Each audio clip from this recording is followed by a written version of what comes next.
ఈ విధంగా యానెంబ్రియోనిక్ ప్రెగ్నెన్సీ ఏర్పడటానికి మోస్ట్ కామన్ రీజన్ ఏంటి అంటే క్రోమోసోమల్ అబ్నార్మాలిటీస్ అంటే జన్యుపరమైన లోపాలు.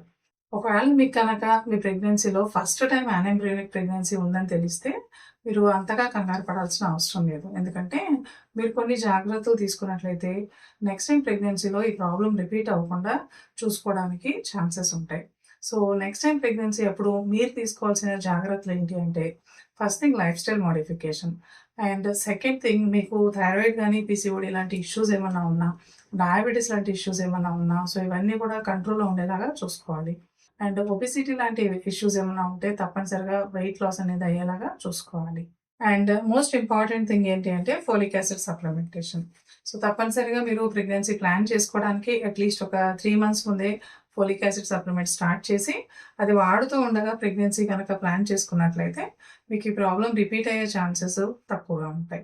ఒకవేళ మీకు కనుక 2 లేదా 3 ప్రెగ్నెన్సీస్ ఇలాగే ప్రాబ్లమ్ అయిన హిస్టరీ గనుక ఉంటే, సో మీకు మళ్ళీ సబ్సిక్వెంట్ ప్రెగ్నెన్సీలో ఈ ప్రాబ్లమ్ రికర్ అయ్యే ఛాన్సెస్ అనేవి 20-30% వరకు ఉండొచ్చు. అందువల్ల మీరు రొటీన్‌గా తీసుకునే జాగ్రత్తలతో పాటు కొంచెం ఎక్స్‌టెన్సివ్‌గా ఇవాల్యుయేట్ చేసుకోవాల్సిన అవసరం ఉంటుంది.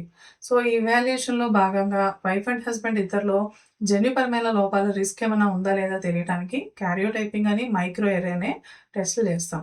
అలాగే ఇన్ఫెక్షన్స్ ఏమైనా ఉన్నాయా లేదా అనేది తెలియటానికి టార్చ్ ఇన్ఫెక్షన్స్, ఆటో యాంటీబాడీస్ ఏమైనా పాజిటివ్ ఉన్నాయా లేదా తెలియటానికి anti nuclear antibodies and anti phospholipid antibodies, hormonal imbalances ఏమైనా ఉన్నాయా లేదా తెలుసుకోవడానికి థైరాయిడ్ కానీ, పీసీఓడీ ప్రొఫైల్ కానీ, సో ఇలాంటి టెస్ట్‌లన్నీ కూడా అడిషనల్‌గా చేయాల్సి ఉంటుంది.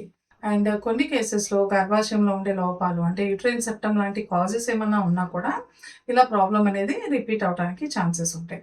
అందువల్ల అలా సస్పెక్ట్ చేస్తే గనక కొన్నిసార్లు హిస్టోస్కోపీ కూడా చేయాల్సిన అవసరం రావచ్చు.